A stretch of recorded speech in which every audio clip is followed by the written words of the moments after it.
Hey friends, King's Drummer here, and in this video I'm going to answer Derek's first thread, and he asked a very good question. The question he asked was, is music only entertainment to you, or are there certain songs or albums that taught you some very valuable life lessons? And there were quite a few that comes to mind. But what I'm going to share with you was the very first thing that popped into my head when I heard him ask that question. So the record that taught me a very valuable life lesson comes from the band Rush. The album's 2112. And besides being just a killer record from a killer band, it did teach me some very important lessons, this album did. And those lessons were... stick to your guns. Follow your heart. Don't let anyone bully you or sway you away from your own personal beliefs. Live life by your own terms, and don't let anyone rewrite you. And that's what this album taught me. First I'll go into the background of Rush on the making of this record. The album before 2112 was called Caress of Steel. Now I don't own that album, and I've never really heard it in its entirety, but from what I understand, it was a pretty dark record and not a very successful record for Rush. And at the time, the record label was very unhappy with them. Rush was at a low point in their lives. I remember watching the documentary Rush Beyond the Lighted Stage, where Neil Peart even said, in between the Caress of Steel and the 2112 record, it was a very low period in his life. He had very little to no money, and he was sleeping on a friend's couch. Not a situation where you would point your finger and say, "Oh, he's going to be a successful musician one day. He's going places." I'm sure he and the rest of the band were in a very, very low place. And the album Caress of Steel, the tour that promoted it, was a disaster. The band and the crew nicknamed that tour the Down the Tubes tour because everything was going wrong. They were playing half-empty arenas, or not arenas, but venues and small clubs, and just not really being very successful with their touring and with the sales of that record. And it put them in a very tight situation with their record company. The band's backs were against the wall. The record company was pushing really hard for them to write more radio-friendly songs, and to sound more like with typical classic rock bands, such as, I would say, Bad Company, Boston, that type of sound. The record company was really pushing for that, and really threatening to drop the band if it didn't become more commercial with their music. And Rush, being either rebellious or stubborn, hard-headed, or crazy, they had decided, well, if this is our last chance at a career in music together, we're not going to cave in to sound like a classic rock band. We're going to write an album on our own terms, from our own hearts, something that's genuine from our own hearts, that's something we believe fully in, and we're not going to cave into peer pressure from our record label. We're just going to make the record that we want, and it's going to come sincere from the heart. And basically they were going to either fail at their own terms or succeed at their own terms, and they were not going to compromise in any way. So, and that was a great lesson to learn.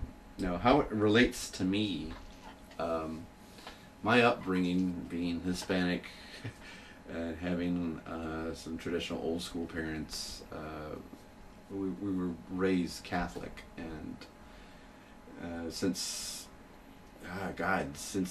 I was 5 or 6, they had already had me in Sunday school. They already had me in catechism classes, and I had religion beaten to my head at a very, very young age. Before I really learned basic math and basic reading, I was already learning,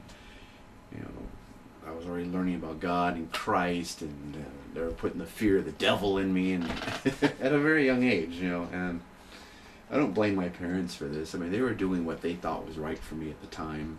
And I remember in first grade I went to Catholic school, and being taught by all the nuns and the priests it was very similar to side one of this record. And a lot of people. I don't want to offend anyone, because a lot of people, I think, deeply religious people, they use their religion as a source of strength and guidance. There's nothing wrong with that. I'm not saying they're doing anything wrong, but for myself personally, I really felt a need to rebel against organized religion, even at a very young age. I didn't really feel at home in church. I really didn't feel at home in Catholic school. I'm not saying I hated it. I just didn't feel at home there. I didn't feel comfortable there. I didn't feel like I belonged there. And I really didn't do anything about it until I got into my 20s. So from like ages 5 all the way to my 20s, I just did what was expected of me as a good Catholic, and attending mass every Sunday, and going to Sunday school and catechism classes and confirmation classes, just to be quote unquote a good Catholic. I think when I got a little bit older and kind of found myself, I realized that I didn't really need organized religion for guidance and strength. So I stopped going to churches and mass and all the services, because it just felt like since I was 5, I was beaten into submission by an organized religion, to live the way they wanted me to live, to believe the things they wanted me to believe in. And I still believe, obviously I still believe in God, I still believe in Christ, and a lot of the things that they taught me. But I also I guess I learned to I also, as I got older, I guess I learned to believe in myself a lot more, and trust my own heart, trust my own ideas and my own thoughts. And that's really what this album does. It causes you to just rebel against either the establishment or man's rebellion against state, and just live life on your own terms. And that's pretty much what this album says to me. And that's the lesson it taught me, really, was, just live life on your own terms. Don't let a company or a corporation or an organized religion bully you into being something you're not, or being something that you don't believe in with your whole heart, just because they tell you that's the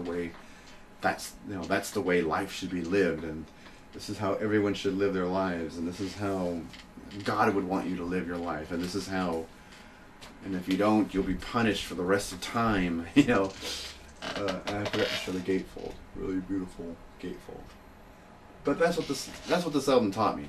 And remember, when I first heard 2112, I didn't hear 2112 till I was in my late teens and early 20s, and it was an eye-opening experience. It hit me like a ton of bricks, like a tidal wave. Like, you don't have to live the way they say you must live. You can still live life by your own terms and still be a very good person, still be a caring person, just because you're just not falling into the mold of a good Catholic or a good whatever. It doesn't mean you're a terrible person.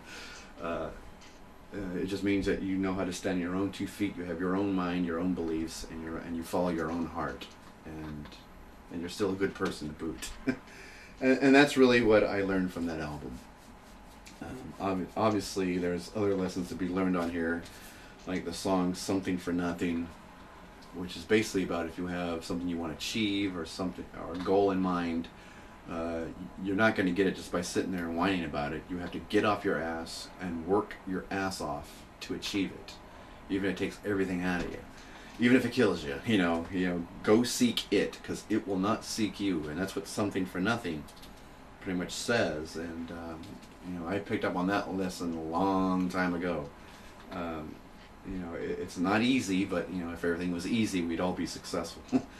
But anyway, that's my answer to Dereck's first thread. This record really, that's what this record said to me, and that's what I've learned from it. And it's more than just entertainment. It gives you something to believe in, and it got me to believe in myself, and got me to believe in and what I consider important in my life.